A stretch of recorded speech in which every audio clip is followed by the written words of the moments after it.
Thanks for listening to the Wildcast podcast. Justin Spears here with Michael Lev. It is officially the greatest time of the year if you're a fan of the Arizona Wildcats. It's March Madness. And for Arizona Wildcats, they got two programs in the Big Dance, both the men's team and the women's team. Michael Lev and I, we will break down everything that we know about going into the Big Dance. Before we get into the meat of our conversation, find all of our coverage on Tucson.com and the Wildcaster mobile app. Lots of great stories coming from our colleagues, Bruce Pascoe and PJ Brown. Bruce is in Salt Lake City, getting ready to take on covering the Arizona Wildcats as they get ready for another postseason run. The second-seeded Wildcats will face number 15-seeded Long Beach State on Thursday. That's an afternoon game or / morning game, I should say. It tips off at 11 a.m. here in Tucson, Arizona.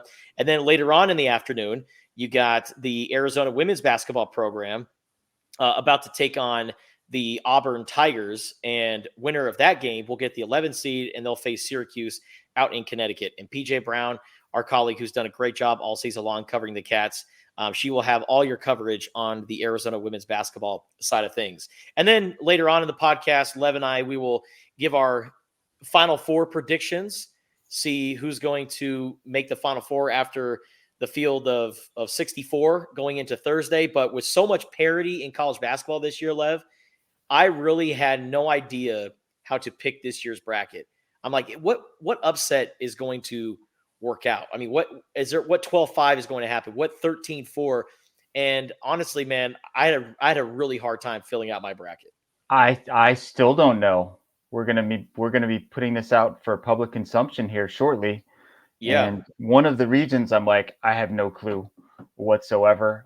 This is a time to hashtag fade Lev. Whatever I say, do the opposite, kids. That'll be the key to success in your bracket. Whatever I pick, go in the other way. Go the other way, and you'll do just fine. Go full Costanza, huh? Yes. All right, Lev. So before we talk women's basketball, let's look at Arizona men's basketball and how they got to this point. The number 2 seed out west facing Long Beach State. They got a very interesting story. Dan Monson, their head coach, was fired a week ago. And I think that he was let go because the school was under the impression that they weren't going to win their conference tournament. And then they ended up winning the Big West. Pretty awkward.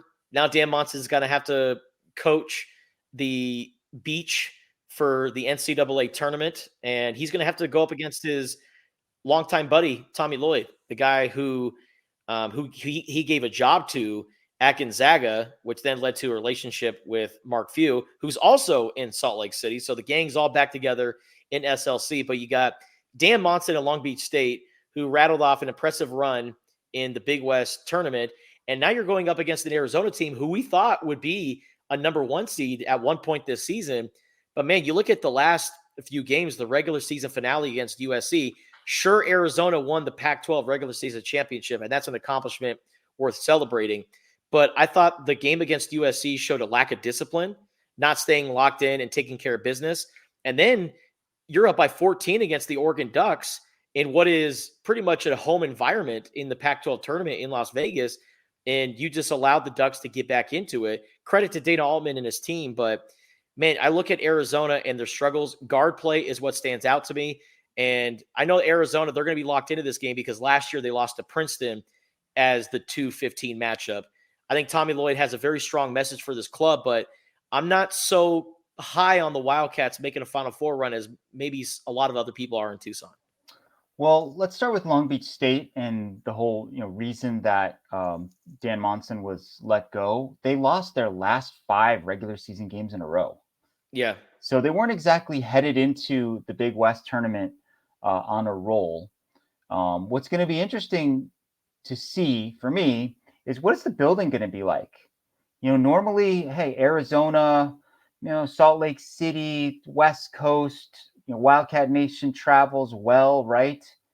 But are the people who aren't pulling for Arizona, they might all pull for Long Beach State. This has become like this story, this underdog story. I think nationally, everyone's going to be kind of pulling for Long Beach State.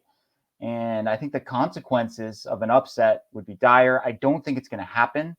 I just do not see any way that 2 years in a row, a second-seeded Arizona is going to lose in the first round. I think we'd have to think differently about Tommy Lloyd if something like that were to happen. I am sure that Long Beach State is going to throw zone defense at the Wildcats. That's been kind of their kryptonite.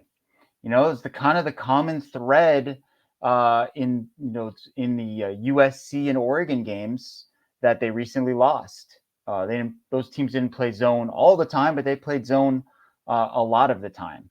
So, can the perimeter guys hit outside shots? Can they get the ball inside? I think one of the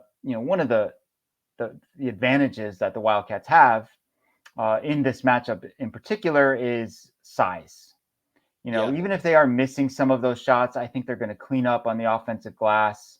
They're going to get a lot of second chance points, a lot of paint points.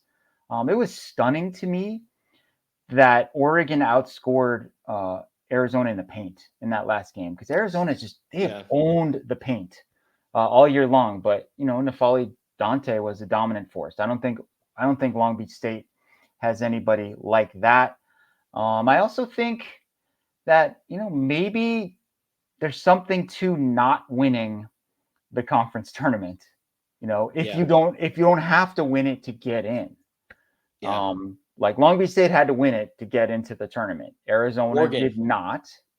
Oregon had to win to get in. Yes, there's a bunch of teams that are in that situation. I just remember someone was telling me that like Tommy was like kind of happy on Sunday that he got a full night's sleep. When he met the media for Selection Sunday, previous 2 years, he was so tired, and everybody was so tired, because they're playing late and they're celebrating and all that stuff. And of course, you want to win every game that you play as a competitor, but in the big picture of things, it might not be the worst thing in the world. And from a psychological standpoint, like they're going to be on guard. They're not going to come in riding their high horse, coming off a bunch of wins in a row. They're going to feel that little sense of doubt, and sometimes that could be a good thing. Absolutely. For a team. Long Beach State, they're a team that is terrible at shooting the three ball. I mean, they were one of the worst 3-point shooting teams in all of college basketball. 30.8%. Yep. It's pretty bad. I think in the Big West tournament, it was improved by nearly 10%. Like they were shooting more closer to 40% from 3-point range. So 3-point shooting has really been improved for Long Beach State, but I agree with you, Lev. I think for Arizona, playing inside and out in this game is going to be their biggest advantage. Utilizing Oumar Ballo in the walking double-double that he is.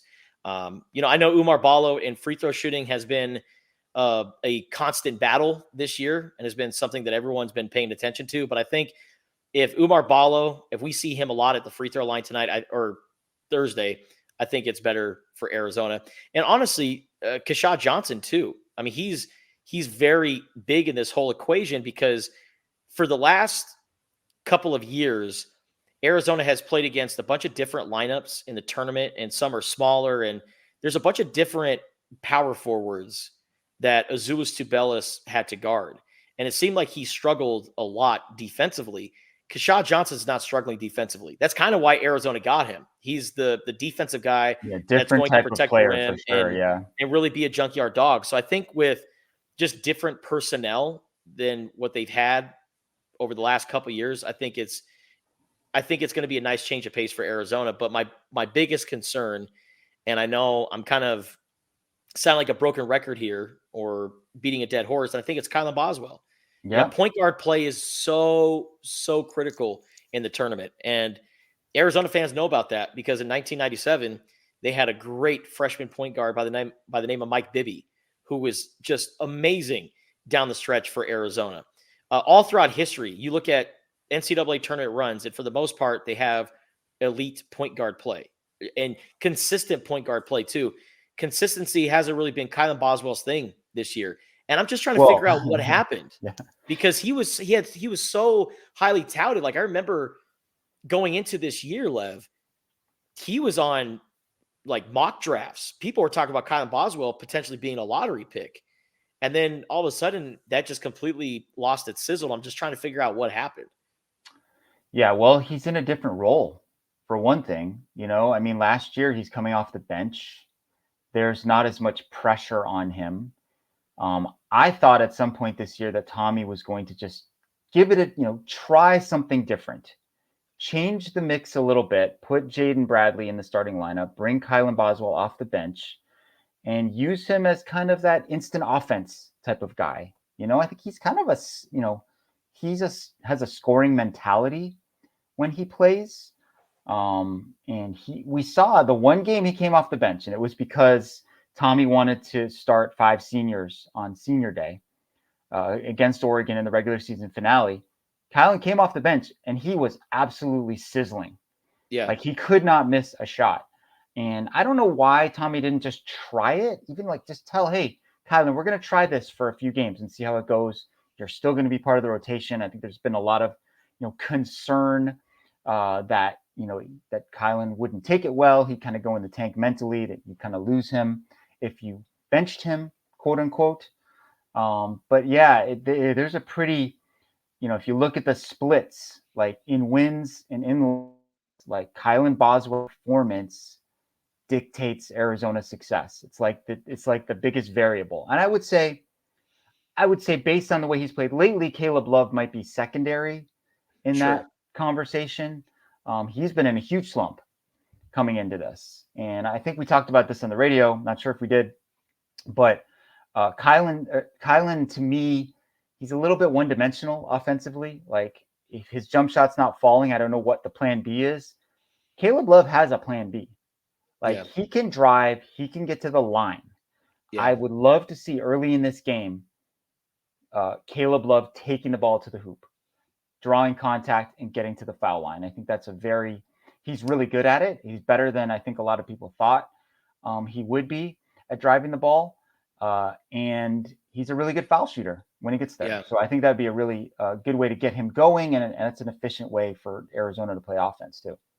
And I thought that's why Kylan Boswell was the better point guard for Arizona than Kerr Kriisa, because Kerr Kriisa last year, you bring up the word one-dimensional. He was either chucking up 3-pointers or he was passing it. He never went to the rim. You never saw him attempt to do floaters or even do layups or anything like that.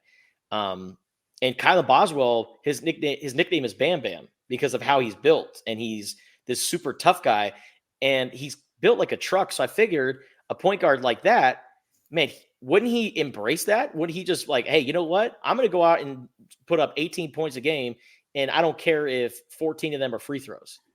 So I would love to see just better, just aggression from a guy like Kylan Boswell. It hasn't been there all year, and it's been really mysterious to me. I shouldn't say it hasn't been there all year. We saw it in the Duke game, right? Yeah. He played a great all-around game at Duke, and you saw him absorbing contact and making plays, and he's got the physique for it, for sure. I don't know. It doesn't seem like he's like seeing the openings that well. He's not very aggressive offensively, and it's puzzling. I don't get it. Hopefully, I think the best thing that could happen for him and for the team is that first shot goes in the hoop. Yeah, because that seems to just have this effect on him from a psychological standpoint, where that gets him going. And I talked about it with him earlier in the season. Like, he probably lets that affect him too much. So as you mentioned, later Thursday the women play. Yes, sir. Against Auburn. And I like Arizona to win this first game, Justin. And the reason I like them to win is they've had a ton of rest. Like a week and a half, maybe 2 weeks almost between games. And as we know, the story of the season with the women has been they haven't had a full roster. They came in with 12, and then it became 11, and then it was 10. And for a while, it was all the way down to 7. Now they have 8. Although one of them was, a walk-on that they just recently added. I think when they have rest, they're a dangerous team. It's when they have to play like 2 days later, less than 48 hours after the previous game, that they have trouble. I also like Adia Barnes' ability to game plan, given a lot of time. She obviously has had, she'll have a few days to prep for Auburn here. So I think Arizona's going to win this first game in the women's tournament. What do you think? Okay. I like them to win the first game. I just think that eventually, somewhere down the road, their depth is going to catch up to them. And that's been the case all year long. They have one of the hardest schedules in women's college basketball. Go up and down their schedule. They've played against some really good teams, but in a lot of these games, Arizona has actually had the lead. Oh, yeah. It went all the way down to the last couple of minutes, heck, even the last couple of possessions. And Arizona's depth or lack thereof, I think, really showed up. And how many times did we see them just fail to corral an offensive rebound? Yeah, so many times. The game I think it was at Oregon State, and then the USC game, the double overtime game. Yeah, where all they need to do is grab a rebound, basically. Yeah, and they're tired. They just don't have the legs. And the ball, 3-pointer goes up, long rebound goes back to the offensive team. They get another shot, and it goes in, or maybe they get to the line. It's really shown up in a big way in the fourth quarter, the last half of the fourth quarter. Yeah. And I think that for Arizona, on this trip to Connecticut and Storrs, Connecticut, the Storrs or Stars? Storrs, Connecticut. Yes. And winner gets Syracuse. But I think that for this trip, it's all going to be about really sending off the seniors on the right foot and also establishing a foundation for next year. Esmery Martinez, even though she's only been here for 2 years, if you look at her stats career-wise, she is one of the most productive players in women's college basketball right now, all across the board. Of course, there's the crazy Caitlin Clark stat. Generational talent, generational scorer. It'll be tough for anyone to beat that. But of course, people said that about Kelsey Plum a couple years ago. Then Caitlin Clark came in a couple years later. But Esmery Martinez is just so productive at all across the board. And Helena Pueyo, she is a fifth-year player who committed to Adia Barnes, came all the way from Spain, has spent a lot of time in Tucson, didn't really go back home at all. Her family didn't make it to senior day, unfortunately, from Spain. So Sam Thomas came down to Tucson and hung out with her. She's a Wildcat through and through. So many players have come through this program, have gone through the transfer portal, and she has stayed locked in. And when it's all said and done, Helena Pueyo can leave as one of the best defensive players in program history. Not a lot of people not a lot of people I feel like are talking about that. And I think that Helena Pueyo, when it's all said and done, she'll be remembered as an all-time great. So no matter what happens for Arizona in the postseason, great career for Helena Pueyo. And I think, Lev, it sets them up for a good season next year because you have your core of Jada Williams, Brea Cunningham, Montea Dew, Skylar Jones. You can build around that. Skylar Jones, you can build around that. You can. Yeah, you can. I think that it will be considered a successful season if Arizona is able to win that first game. Yes. Considering all the issues that they've had in terms of health, player retention, short roster, etc. If they can go to Storrs, win at least one game, be competitive against Syracuse, you'll feel pretty good about things heading into the offseason. Yes, sir. All right, so Arizona men's basketball getting ready to face Long Beach State at 11 a.m. on Thursday. Should be a good one.